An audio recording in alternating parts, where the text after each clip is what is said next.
we are back with the grand finals coming out here of the Grand Platypus Open number 63. We did get confirmation. We're gonna have a PvP finals here, and it's gonna be interesting because I guess we'll get into it after the intro. Starting off here on Beckett Industries. Here in the bottom left-hand corner map, starting all the way to the bottom left-hand corner, the blue Protoss player coming down from the land of Hong Kong. He is going to be representing himself as he's currently teamless. We have GogojOey.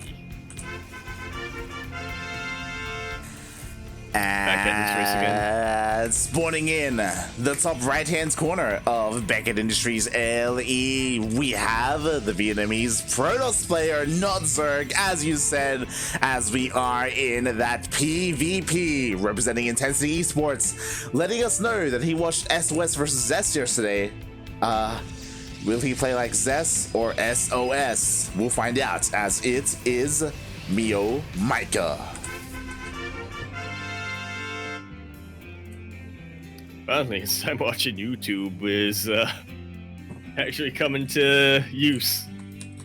Oh yeah, it's actually helping him instead of hindering him. He's gonna learn how to body build on GogojOey? Question mark? Question mark. Yeah, solid question mark here. He's gonna learn how to stroke his beef all over GogojOey. Oh no. Oh god. Maybe he learns how to gas seal. I mean, if he is playing like this anyway, he'll have learned how to gas seal. But if not, then that's not quite going to be the case. Oh boy, oh boy. We'll see how this turns out. As a reminder, this is a best of 5 to everyone. I have to remind the players after this game as well, because I didn't get to tell them, just in case they forgot. But MeomaikA is currently up 1-0 already because he did come from the upper bracket finals. Oh boy, so he already has that advantage. And again, I'm really curious to see, like, what the hell did he pick up from Zest and SOS? And is it any good? That could be 1,001 things you pick up from that series, and I'm not sure if any of it is particularly useful. Yeah. Right now, MeomaikA is staying on one base and going for a Stargate. Meanwhile, GogojOey, he is proxying his own gateway. Oh, is he gonna get spotted?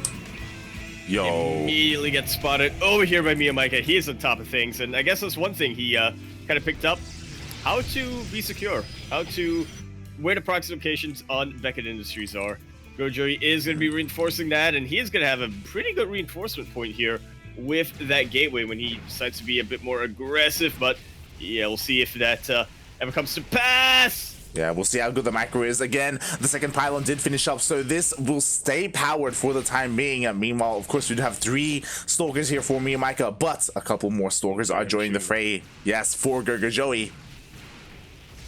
And now 2 versus 3, I think one number is higher than the other, but I didn't learn which one. Yeah, meanwhile 4 versus 3, I mean, that's not ideal. 4 versus 3. That's even worse. But now that a Void Ray comes into play, that's some advanced math right there. But Jesus Christ, more stalkers have been morphed in enough to maybe contend with the Void Ray. Oh boy, but not yet.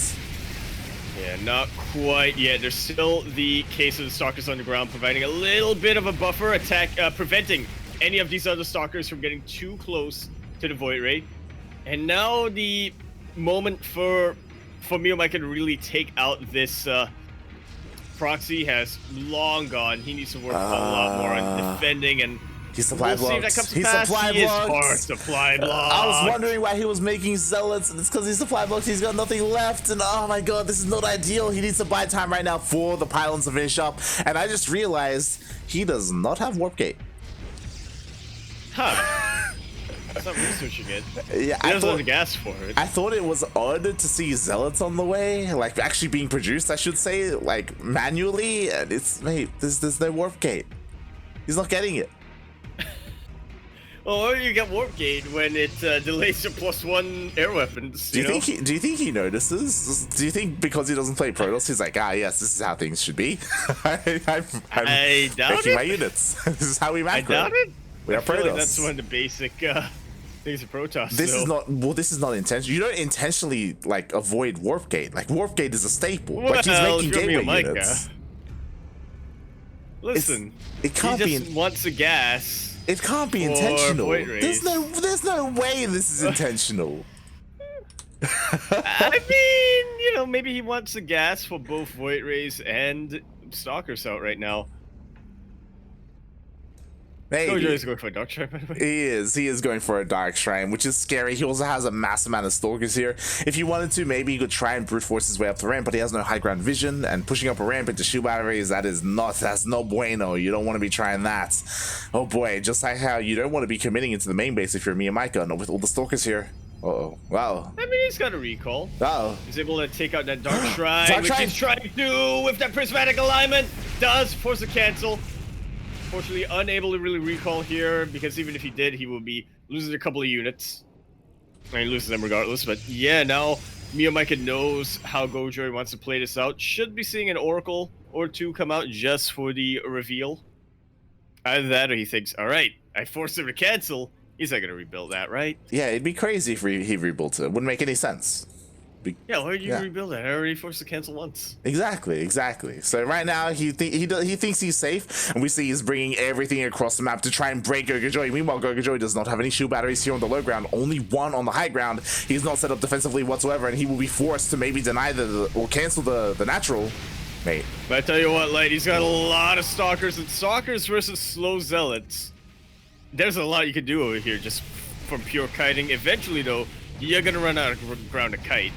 Battery overcharge is going to be running out, and it's really important that MeomaikA was able to get that cancel early on, because it just delays the Dark Shrine so long. Yeah, and oh god, I don't feel this from MeomaikA. He's being so aggressive right now, and we see one after another the Void Rays are falling. Thankfully, he is pushing away these Stalkers, and the overcharge was wasted earlier. Oh my god. Blink has finished up though for GogojOey, as well as that Dark Shrine. MeomaikA taking out the Stalkers one by one. Mate. And now I feel like GogojOey really needs like Who a needs Warp DT Gate? to... Who needs Warp Gate? Who needs It Warp was Gate? all intentional. Who needs You Warp doubted Gate, mate? MeomaikA.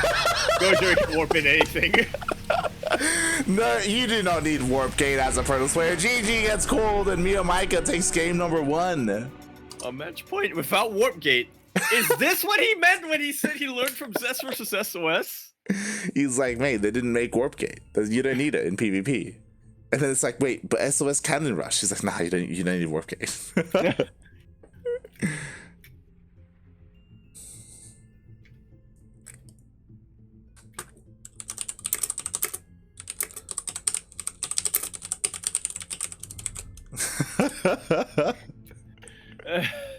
I need to ask him.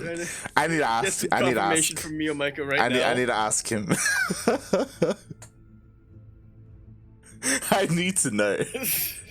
He's like, yeah, I needed that gas. He's like, Warp Gate? What? Are we not playing Brute War?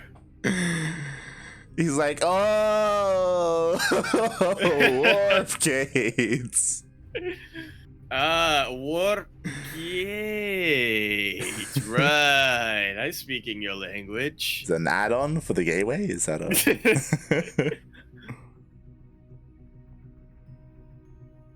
Okay. Mate, he's not answering the question. I'm concerned. He is not. All right.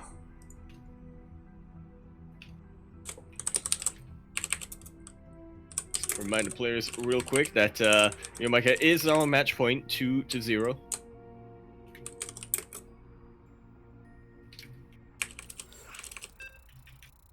Oh, true.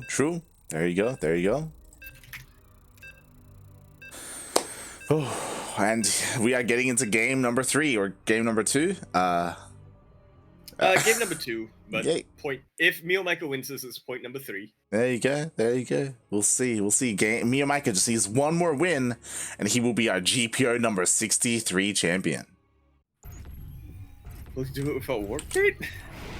I want him to. Alrighty then. Well, we're now loading into Light Shade LE.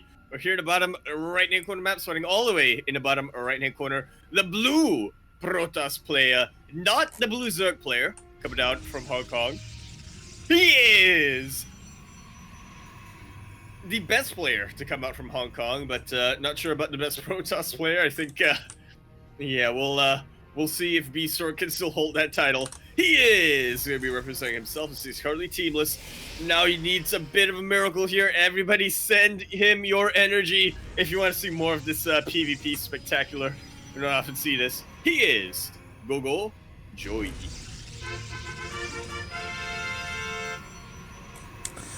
And spawning in the top left-hand corner of Lightshade LE, we have the Vietnamese Protoss player. He is red. He is representing Intensity Esports, and my god, he just needs one more win to take this entire series. And can he do it without Warp Gates? It is MeomaikA.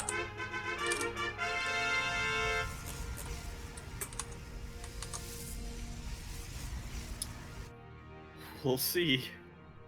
I'm gonna be honest, I was half expecting a Forge to come out.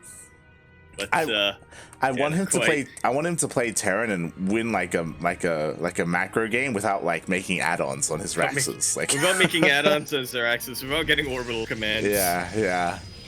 Or maybe that's a little bit too far. Mules are kind of vital, but yeah, like not getting any add-ons. Not getting stim, not getting combat stim, shields. Yep. Yeah. Combat shields, but you know what he will get? But you know what he will get though? Marines. High-sec auto tracking. It's possible, mate. You can go high-sec auto tracking and just missile turret. Oh god. Or build a planetary, why not? Yeah, planetary rush, let's go. Mio would do that. He would. Terran. I mean, thankfully, if we look at the production tab, both players are going for the Warp Gate, which tells me that I guess it was intentional last game for MeomaikA. Definitely. Yeah. MeomaikA's not going for a Stargate yet this time, so yeah, we're gonna have to make that assumption that it was in fact intentional. Oh boy, meanwhile we do, of course, have MeomaikA scatting all over the place with his probe. We do have a proxy pylon out here for GogojOey, and maybe he could use that later on. And at the moment, MeomaikA is not rallied to scout it. Literally everywhere, but... These are the most popular proxy locations as well. Oh, maybe not in PvP, maybe more so in like PvT and stuff. Yeah. I mean, especially like down here on the bottom, right outside the base is popular, or you know, that would be up here towards the north. But yeah, unfortunately, MeomaikA, he is not checking it, so he is unaware. But I mean, there's no proxy here, thankfully, for MeomaikA. Just the spotter. I worried for a second once again when I saw the production bar on top of the gateway. So I was like, no wait, yeah, he's still researching Warp Gate. It's not done quite yet. Yeah, and of course GogojOey is the aggressor here. He is pushing out across the map. We have equal amount of stalkers, and MeomaikA does have the shield battery, so GogojOey is forced back. He does have, you know, one additional gateway to his opponent, and we do see it looks like he wants to commit, I imagine, towards Blink Stalkers, but he may try and go DTs again. Yeah, I feel like when it comes to somebody who's not as familiar in certain matchups, but especially if you're playing your off race, right? But you're confident in your mechanics regardless, then you want to go for something like Blink Stalkers, which it gives you more of an opportunity to allow your micro and stuff like that to shine. But GogojOey is actually going for the Twilight Council to immediately get a Dark Shrine, so yeah, maybe not so much. Yeah, my theory is not applicable here. Yeah, I do think your theory does have, like, is valid though. Like, a lot of players, they do focus on their micro less their macro when they do off race, like, just because like that's something that applies to multiple to you know, StarCraft in general, not just a single race. But of course GogojOey is being a little bit cheeky, but MeomaikA with the big brain is going for an Oracle, so he will have detection available.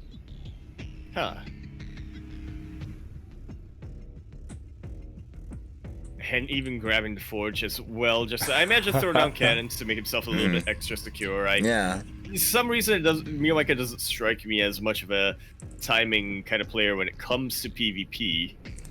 I mean, cannons are pretty good, mate. Like, they shoot up and down. Like, that's insane. You don't have to worry about microing them either. Yeah, exactly. They're just a not solid. Like Blink Stalkers, like They're just a solid unit, mate. Yeah, I mean, you can make stalkers here, but then you have to, like, worry about positioning and, like, hitting the B button and blinking away and blinking forward and stuff like that. Or cannons. There you go. Meanwhile, we do have DTs being morphed in across the map with that proxy pylon. At the same time, MeomaikA is pushing out. I'm really curious as to see, okay, ooh, Revelation does get wasted on the main army. Yeah, thankfully he has enough energy for another one, but the DTs aren't going to be anywhere in position for this Oracle. MeomaikA did not throw down any cannons earlier on. Might be forced to recall here. Unless he just commits to a base trade. Yeah, like the DT, it's on hold position. It's not it's not doing anything. There we go, finally it does. There's the A move. It does finally attack, swipe away at some of the probes of MeomaikA. Meanwhile, MeomaikA will take out the natural base of GogojOey, and we'll see, he is forced to recall. Just about everything he's got. Hey, okay, he has another reveal available to him to take out the other TT in the main base, but he has lost so many workers. To be fair, he's not too far behind when it comes to the workers, but getting so much production depowered is absolutely massive. Now is a key opportunity for GogojOey to go for a counterattack. Like, with that production hindered and depowered, like, that's huge right now. GogojOey can skyrocket ahead in terms of supply, but instead he is just chilling at home. He is just trying to work on his worker count because he lost so many earlier. Thankfully, he was able to keep his natural alive. Maybe MeomaikA could have kept some army across the map, but it would have been risky to do so as well. GogojOey, his DTs, doing some solid damage. Once again, yeah. Guess we're gonna get even more. There are cannons this time though, so denied. What were we talking about? Like cannons? Solid unit. Solid. They provide detection. Do stalkers provide detection? Hey, do spines provide detection?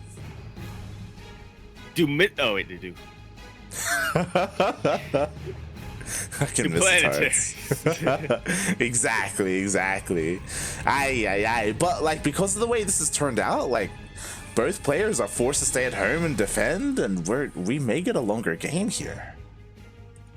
Oh my. You get to see a PvP coming from both of them. MeomaikA is I was gonna say another follow-up Paco, but he isn't throwing down a fleet beacon. He is just going straight into +1 air weapons along with this second gate, Stargate. I mean, Void Rays are pretty good. They are, to be fair. He's just gonna Flux Vein Void Rays still are even better. I would 100% agree. We'll see if eventually MeomaikA gets it. It's quite possible that he doesn't know it's an upgrade. I wouldn't be surprised. But we'll see. We'll see if he does get Flux Veins. I definitely hope so. Ooh. Zeroku gets picked off for free. Yeah, right in position over there, but unfortunately Pulsar Beam not quite activated. So yeah, things are gonna be slowing down a lot more. Exactly. I would love to see, like, maybe even a third Stargate for some more Void Rays. Of course, we both mentioned it, but a Fleet Beacon would be amazing for MeomaikA right now if he did get speed on his Void Rays. But for right now, he's just staying on 2 bases. Ooh, as another DT sneaks in and actually manages to get some damage. Oh, it's right over there, just out of cannon range. He has to keep his eyes on the shimmer right now. And we'll see if he makes another Oracle. Hopefully he does, so he can use Revelation, but nope, he's just got more Void Rays queued up. Why make another Oracle when you can just make another cannon? He's not, though. It's the problem. Right, but you're not disagreeing with me here. This is validation. He would need a pylon and then a cannon, and he's leaving. He may have forgotten about the DT. He may have. I think he has. Oh no! And it's actually also really the other thing that's actually really important as well is that defensive DTs can be absolutely huge for GogojOey. To be fair, they don't attack up DT zones, so they're not really gonna do much against the Void Rays. GogojOey's positioning himself right outside. Okay, now he's starting to turn around. Did you see what just happened, by the way? MeomaikA saw the army of GogojOey and he just ignored it and just kept going. He just kept going. He doesn't care. He's just going. And be like, shh. No. Let it happen, mate. I'm gone. Oh my god! And now he's across the map. Bothered to fight that. Let me go across the map. Oh my god, and we'll see if there are enough Void Rays. Like, against Blink Stalkers and enough Blink Stalkers, like, these Stalkers can start one-shotting Void Rays, especially if he fights in Shield Battery range. Oh, never mind. Shield Battery goes down. Yeah, the overcharge battery does go down, and there is still some prismatic alignment here to really shred through the Stalkers. GogojOey definitely overestimating the DPS these Stalkers have. Unable to one-shot the Void Rays, and for that, wow. I mean, they still stay alive. They still stay firing their Pulsar Beam. Slow Zealots are attacking, and GG is called. MeomaikA with a clean sweep. I have no idea what I just watched, but apparently that was Zest versus SOS.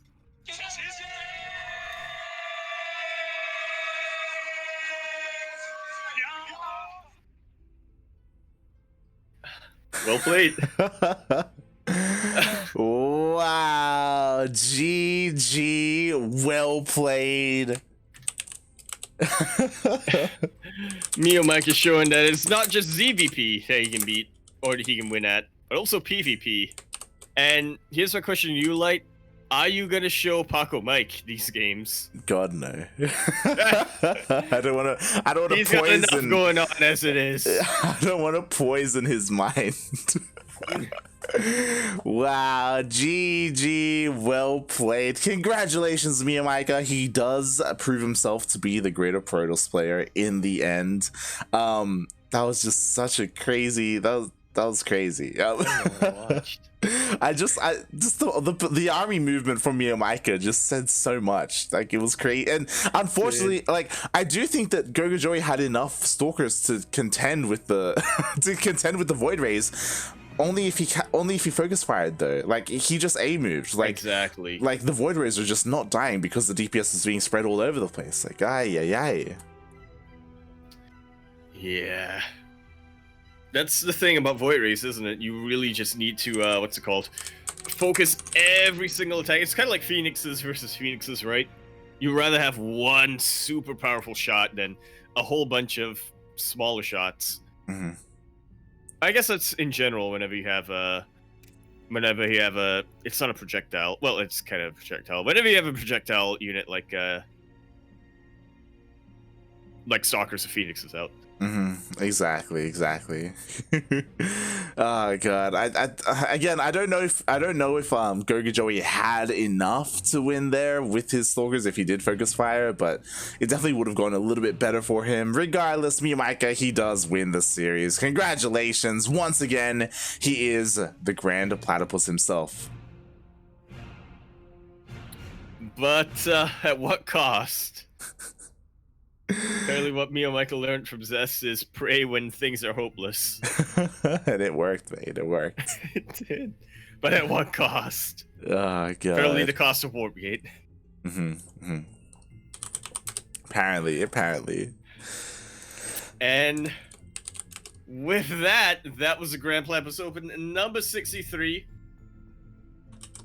What a tournament we had. A lot of head scratchers, but also a lot of very, very close, exciting games as well. This is basically the tournament with some of the most variety in our weekly event. In some of the most diverse games that we've seen here in GPO in quite some time. You know, longer games like a Debbie versus GogojOey, the really close PvZs, and Debbie versus Starduck, MeomaikA versus Beastork and Ranger, which are just flat out head scratchers, honestly. But yeah, a little bit of everything here today. Yeah, I mean, I love that GogojOey and MeomaikA, they are friendly enough and close enough where they can do stuff like this. They can have a little bit of fun in tournament play and kind of off race, both off race, and really test each other there as well. Yeah, it is really cool to see. And of course, sometimes you do see them, you know, play with their Zergs at each other, and things can get pretty close there. But MeomaikA is still the dominant player between the two. You know, he is the god to the Kong of Joey. Dios mío himself. Wait, he's a Godzilla? Wait, I haven't seen the movie yet, actually. That might be an intentional spoiler. I haven't seen the movie either. I mean, it's fine. Yeah. But yes, MeomaikA making Papa Logan proud in the chat. There he is. Hey, you know what, Light? Mm-hmm. I just noticed this morning while I was making a copy pasta. MeomaikA Alexis glitch lit. There's now a glitch cat. Coincidence? Maybe not. Probably. Oh god, but there we go. Thank you everyone for tuning in, for watching today. It was a great tournament. It was a little bit longer than we're a little bit used to with these tournaments. We've hit the 4-hour mark. Well worth it though. Yeah, definitely well worth it. And with that, Yaku of the Zaku, mate, who are you? Who am I anymore? Hey, are you gonna be streaming this week? Yeah. I still have at least one more week into my term break, so we'll see if the administration messes up and I get another week for free, or if it's or if that's not the case.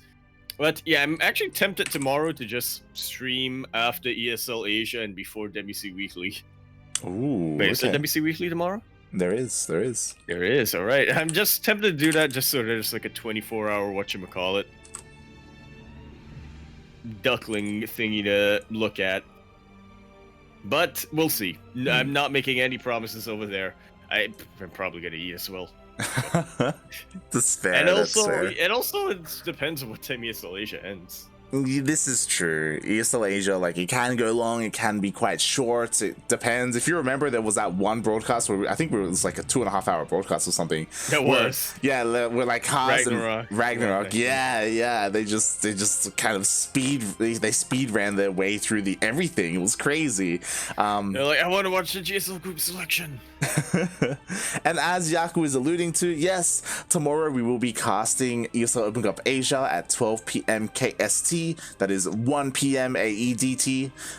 But before that, we have Battle of the Americas in 11 hours. I'll be casting that alongside Ducklings himself there. So if you want to tune into some Latin American and North American StarCraft, we will be casting there. And yeah, thanks everyone for watching. Yaku, where can people find you? Where can people buy your shirts? I realized I forgot to answer that. You didn't. Twitch.tv/Yakuzaku1, Twitter.com at Empora Yakuzaku, !! Discord.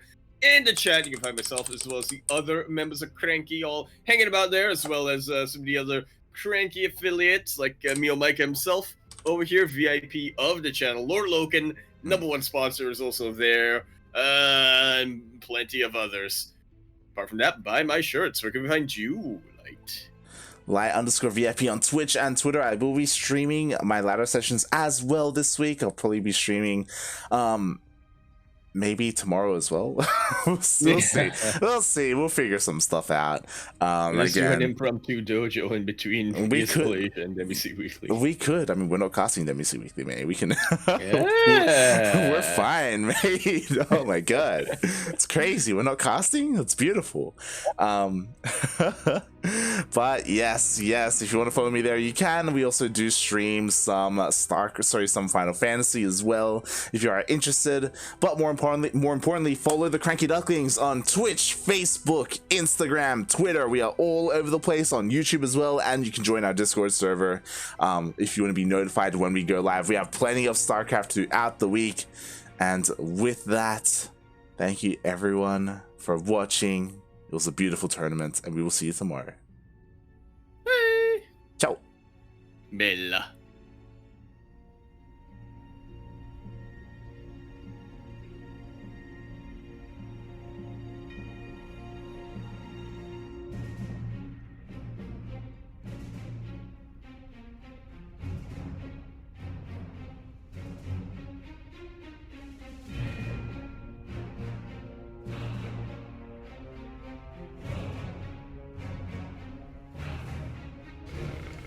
Do that.